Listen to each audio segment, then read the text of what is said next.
सतगुरु भगवान की जय। तो ये सतगुरु भगवान पूर्ण ब्रह्म परमेश्वर कबीर साहब हैं, ये अविनाशी राम हैं, ये सबसे बड़े भगवान हैं। आज इनकी 2 बुक्स खरीद के लाए हैं हम, बहुत ही अनमोल है। एक कबीर साहब की बीजक, ये बीजक है, इसके 3 भाग है, साखी शबद रमैनी। तो कबीर साहब की साखियों में बहुत ही अनमोल ज्ञान है, शब्द बहुत ही उत्तम है, काल के जाल से निकलने के लिए बहुत ही जरूरी है। साखी शबद और रमैनी, रमैनी में पूरा उत्तम ज्ञान है, पूरा मोक्ष का मार्ग है। कहते हैं मूलाधार से लेके सहस्त्रार तक की यात्रा, सहस्त्र कमल तक की पूरी यात्रा का वर्णन आपको इन साखी शबद रमैनी में मिलेगा। और दूसरी किताब अनमोल है ये साखी, कबीर की साखी। जितने भी साखियां हैं वो सब इसमें हैं। तो ये 2 किताबें बहुत ही अनमोल हैं कबीर साहब की। और इन अनमोल साखियों में कई भाग हैं। आज का जो वीडियो है, अब हम साखियां शुरू कर रहे हैं पहले, फिर शबद लेंगे, रमैनी लेंगे, और ये नित्य आपको वीडियो आएगा। इसमें देखेंगे कि वास्तव में कबीर का मकसद क्या था, कबीर साहब हमें क्या समझाना चाहते थे, ये क्यों आए थे कबीर साहब। कहती हैं सा शरीर भगवान आए थे कबीर साहब, सा शरीर प्रकट होके आए थे और सा शरीर चले गए थे। ये है सबसे बड़े अल्लाह अकबर, ये हैं सबसे बड़े भगवान। तो इनके जो अंग हैं वो बहुत अनमोल हैं, एक एक अंग बहुत ही ज्यादा अनमोल है। कहते हैं मसी कागज छुई नहीं, कलम गही नहीं हाथ। पढ़ने की जरूरत नहीं थी, भगवान थे। वो पूरा ज्ञान कहते मूल कमल से लेके सहस्त्रार कमल तक की यात्रा बताती। कहते हैं मूलाधार से लेके पूरी यात्रा, काल के जाल से तक के निकालने की पूरी यात्रा कबीर साहब ने बता दी है। तो उस भगवान के समर्पित ये है। तो इस साखियों में कई अंग हैं, गुरु का अंग, सतगुरु का अंग, गुरु पारक का अंग, गुरु शिष्य हेरा का अंग, निगुरा का अंग, साधु का अंग, भेष का अंग, संगति का अंग। ये सारे अंग में देखेंगे कि वास्तव में कितना गूढ़ रहस्य छिपा है। ये भगवान हमें कितना, बताओ, अनमोल ज्ञान देने आए थे कबीर साहब। तो ये पूर्ण ब्रह्म अविनाशी राम थे बंदी छोड़ कबीर साहब। ये अमर करके हम लोगों को सतलोक ले जाने के लिए आए थे। तो आज जो देख रहे हैं वो पहला अंग है गुरु को अंग। देखो, गुरु को अंग। तो ये गुरु के अंग में जो साखियां हैं कबीर साहब की बहुत अनमोल हैं। एक एक देखते हैं। आज ये गुरु का अंग पूरा देखते हैं, बहुत ही अनमोल है, आनंद लीजिए। ये भगवान के शब्द हैं। कहते हैं गुरु गोविंद 2 खड़े काके लागे पाए, और बलिहारी गुरु आपने गोविंद यो बताए। कहते हैं अगर जो वास्तव में जिसे काल के जाल से निकलना है, सच्ची साधना जिसे करनी है, मोक्ष की साधना जिसे करनी है, तो कहते हैं आपकी तरफ एक तरफ तो गुरु खड़ा है और दूसरी तरफ भगवान खड़े हैं। तो कहते हैं किसके चरणों को पढ़ना चाहिए, किसके चरणों में दौड़ के लगना चाहिए। तो कबीर साहब कहते हैं गुरु गोविंद 2 खड़े, और किसके लागे पाए, और बलिहारी गुरु आपनी। हे भगवान, गुरुजी आपकी बलिहारी है जो गोविंद यो बताए। तो सबसे पहले दौड़ के गुरु के चरणों में गिरना चाहिए। इतना अनमोल ज्ञान दिया। भगवान कुछ नहीं होता है साधना में, भगवान की जरूरत नहीं है मोक्ष मार्ग में, गुरु ही भगवान होता है। कहते हैं गुरु नारायण रूप है। आहा, गुरु किसका रूप है? नारायण का रूप है। गुरु नारायण रूप है, गुरु ज्ञान को घाट, और सतगुरु बचन प्रताप से मन के मिटे उचाट। देखो, कहते गुरु के प्रताप से कर्म के फंद करते हैं। गुरु के, कहते हैं शब्द की चोट से, गुरु के सत्संगों की चोट से कर्म के बंद करते हैं। ये भगवान के शब्द हैं। ये कहते हैं गुरु नारायण रूप है। भगवान का रूप कौन सा है? सतगुरु है। तो पूजा भी किसकी करनी है? सतगुरु की करनी है, तभी भगवान मिलेगा, ऐसे नहीं मिल पाएगा। और गुरु ज्ञान को घाट, और सतगुरु बचन प्रताप से मन के मिचे उचाट। जैसी प्रीति कुटुंब से, आह, कबीर साहब कहते हैं जैसी अगर आप प्रीति कुटुंब से कर रहे, तैसी गुरु से होए। कुटुंब में कौन आता है? आपकी माता पिता, भाई बहन, पत्नी, ये सब आते हैं, पुत्र पुत्री। तो जैसे आप इनसे प्रेम करते हैं ना, उसी प्रकार से आपको अपने सतगुरु से प्रेम करना होगा मोक्ष मार्ग में। कहते हैं जैसी प्रीति कुटुंब से, तैसी गुरु से होए। वो कहे कबीर ता दास का, पला न पकड़े कोई। फिर कोई पकड़ नहीं सकता उसको। फिर तो कहते हैं काल भी उसके कुछ नहीं बिगाड़ पाएगा, काल के फन भी उसके कुछ नहीं बिगाड़ पाएंगे। कि अगर वो सच्ची प्रीति अपने सतगुरु से करने लगेगा तो फिर तो सतगुरु उसका रक्षक बन जाएगा, परमात्मा बन जाएगा। कहते हैं गुरु समान दाता नहीं। आहा, गुरु बहुत सब कुछ दे सकता है, क्षण में ले जा बेटा। गुरु समान दाता नहीं, याचक शिष्य समान, और 3 लोक की संपदा, सो गुरु दीनी दान। जब सतगुरु अपनी शरण में लेता है ना किसी शिष्य को, किसी भगत को अपनी शरण में लेता है ना, तो 3 लोक की संपदा उसके अकाउंट में डाल देता है, आत्मा में। और वो अज्ञानी क्या करते हैं, वो कंकड़ पत्थरों के लिए ढूंढते रहते हैं, जबकि गुरु ने तो उसको सब कुछ दे ही दिया है। क्योंकि गुरु के समान कोई दाता नहीं है, देने वाला नहीं है, और लेने वाला केवल एक शिष्य होता है। तो शिष्य को क्या करना चाहिए, हाथ जोड़ के समर्पण भाव से उसके चरण में बने रहना चाहिए। ये अनमोल किताब है साखियों की। गुरु को मानस जानते, आहा, कहते हैं गुरु को मानस जानते, ते नर कहिए अंध, और होए दुखी संसार में आगे यम का फंद। बताओ, अगर जो गुरु को मनुष्य मानता है ना, तो उसको तो भक्ति छोड़ देनी चाहिए। गुरु और मनुष्य हो ही नहीं सकता है, सतगुरु भगवान ही होता है, दूसरा हो ही नहीं सकता है। तो कहते हैं गुरु को मानुष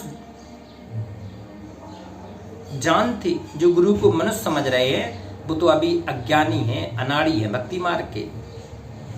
उत्ते नर कहिए अंध, उन मनुष्यों को क्या कहिए, अंधा कहिए, उन्हें ज्ञान नहीं है, उन्हें अंधा कहिए, अंधे हैं वो। और होए दुखी संसार में, इस संसार में वो दुखी ही रहेंगे, होए दुखी संसार में।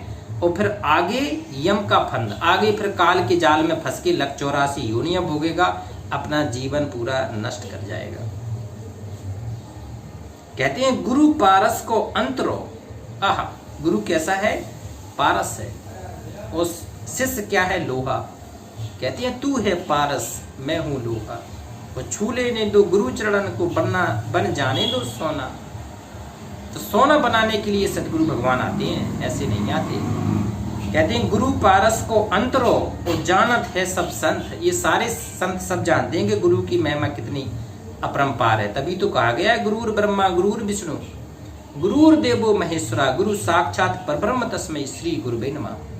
तुमेव माता चा पिता, तुमेव बंधु चा सखा, तुमेव विद्या द्रविड़म, तुमेव सर्व मम देव देवम। ये गुरु की महिमा कह रहे हैं हम, कि गुरु इतना महत्वपूर्ण होता है एक शिष्य के लिए, भगत के लिए।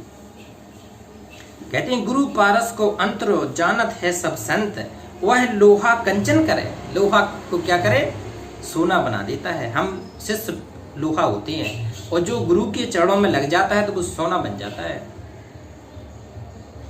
और ये कर लिए महंत, ये महंता, ये सच्ची मानता ये है कि अपने आप को सोना बना ले। गुरु की आज्ञा आवी, और गुरु की आज्ञा जाए, और कहे कबीर सो संत है, फिर आवागमन न साए।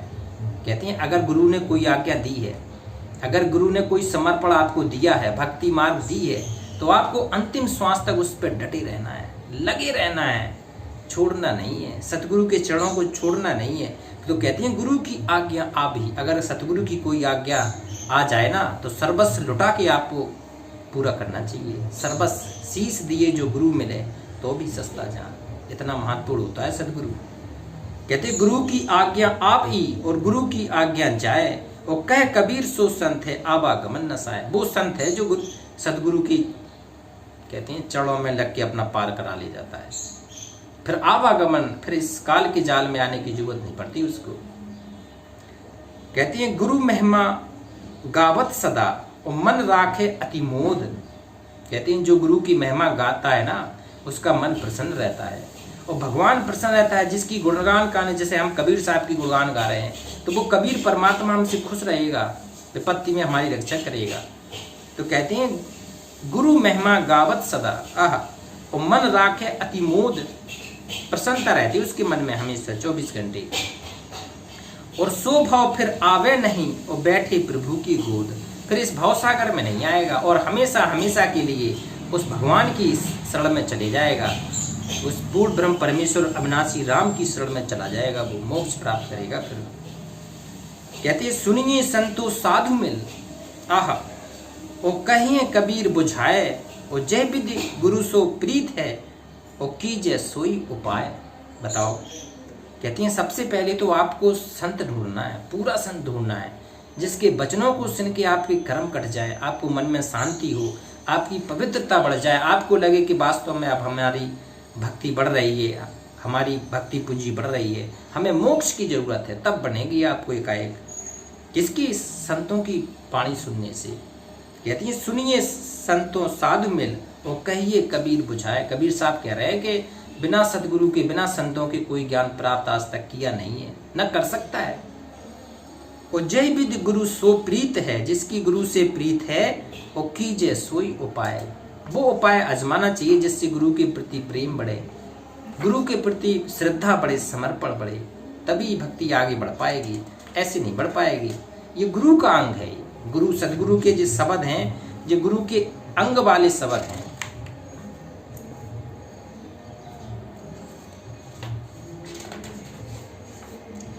कहते हैं गुरु गोविंद कर जानिए। आहा, गुरु को कैसे समझना है? गोविंद करके जानना है। गुरु गोविंद कर जानिए रहिए शब्द समाये। शब्द में समाये रहना, जो सदगुरु ने वचन दिया है, सदगुरु ने जो मंत्र दिया है उसमें अपनी श्रुत लगाए रहना है, टिकाए रहना है कि ये मन कहीं ऐसा ना हो, ये काल ऐसा ना हो मन को भटका दे, मंत्र पे टिकनी ना दे। कहते हैं गुरु गोविंद कर जानिए। गुरु को क्या जानिए? भगवान मान के साधना करिए और रहिए शब्द समाये, शब्द में टिके रहना है। वो कहते हैं मिले तो दंडवत बंदगी। सदगुरु जब भी मिल जाए तो लेट के दंडवत प्रणाम करना होता है, सदगुरु को लेट के प्रणाम। कहती है मिले तो दंडवत बनती, नहीं तो पल पल ध्यान लगा, नहीं तो उस भगवान का पल पल ध्यान लगाना चाहिए। और मिल जाए, जो ही मिल जाते हो ही लेट जाओ, समर्पण हो जाओ पूरा दंडवत।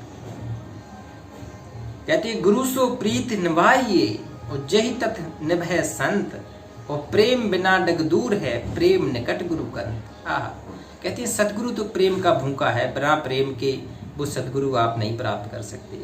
तो कहते हैं गुरु से प्रीत निभाइए, उससे प्रेम बढ़ाइए। सबसे ज्यादा प्रेम आपको किससे बढ़ाना है? सदगुरु से बढ़ाना है।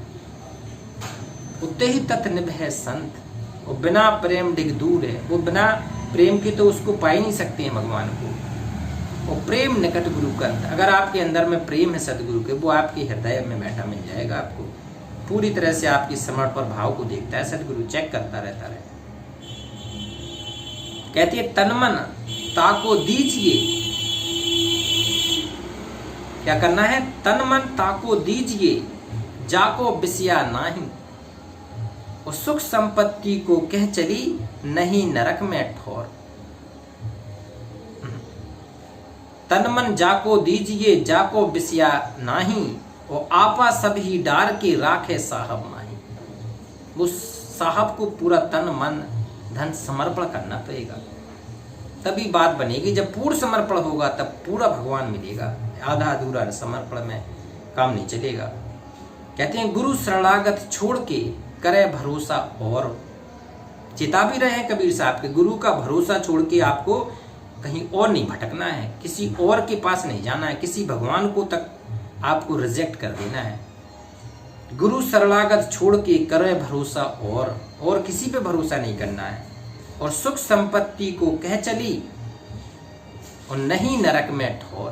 कहते हैं सबसे ज्यादा आपको सुख संपत्ति मिलेगी, नहीं तो नरक में भी ठोर नहीं मिलेगा, अगर सतगुरु की इन बातों को आपने अगर नहीं माना तो। इसलिए सतगुरु की बात को सबसे ज्यादा महत्व देना है। कहती है गुरु बिन ज्ञान न उपजे, और गुरु बिन मिले न मोस, और गुरु बिन लखे न सत्य को, गुरु बिन मिटे न दोष। कह दिया सब कि गुरु के बिना एक तो ज्ञान हो नहीं सकता है, अध्यात्म ज्ञान तत्व ज्ञान हो ही नहीं सकता है। गुरु बिन ज्ञान न उपजे, और गुरु बिन मिले न मोक्ष। गुरु के बिना मोक्ष नहीं मिल सकता है। लोग कहते हैं हमें क्या जरूरी है गुरु की? भैया गुरु के बिना मोक्ष नहीं मिल सकता है। कबीर साहब ने लिखा है कि सुखदेव सरीखा फेर गया, और तू कैसे हो व्यापार, और बिन सतगुरु निगरा पर फिर पड़े 84 धार। बिना सतगुरु के तो भैया पूरा लक 84 योनियों में ही जाता है मनुष्य मृत्यु के बाद। तो कहते हैं गुरु बिन ज्ञान ना उपजे, और गुरु बिन मिले ना मोक्ष, और गुरु बिन लखे ना सत्य को। बिना सत्य गुरु के बिना नहीं लग सकते हैं। और गुरु बिन मिटे ना दोष, गुरु के बिना दोष भी नहीं मिट सकता है। तो ये पूर्ण ब्रह्म परमेश्वर अविनाशी राम कबीर साहब हैं, इन्हीं कबीर साहब की साखियाँ हैं। ये अनमोल साखियाँ हैं हमें अपने सतगुरु को भगवान बनाने के लिए, भगवान मानने के लिए कि हमारा गुरु ही भगवान है, ये गुरु ही पूर्ण ब्रह्म परमेश्वर अविनाशी राम है, अल्लाहु अकबर है, ये सबसे बड़ा गॉड है, ईश्वर है, ईश्वर अल्लाह है, जिसके लिए हम ढूंढ रहे थे। ये कबीर परमात्मा है, इसमें शब्द स्वरूप ही है, ये राम सबसे बड़ा भगवान है। हृदय में रखना है कबीर साहब को शब्द रूप में। तो एक बार उस पूर्ण ब्रह्म परमेश्वर का जयकारा लगाते हैं सतगुरु। ये बंदी छोड़ इसलिए कहते हैं, ये अमर करूं सतलोक पठाऊं ताते बंदी छोड़ करूं। बंदी छोड़ कहते हैं कबीर साहब को। तो पूर्ण ब्रह्म परमेश्वर अविनाशी राम बंदी छोड़ कबीर साहब की जय।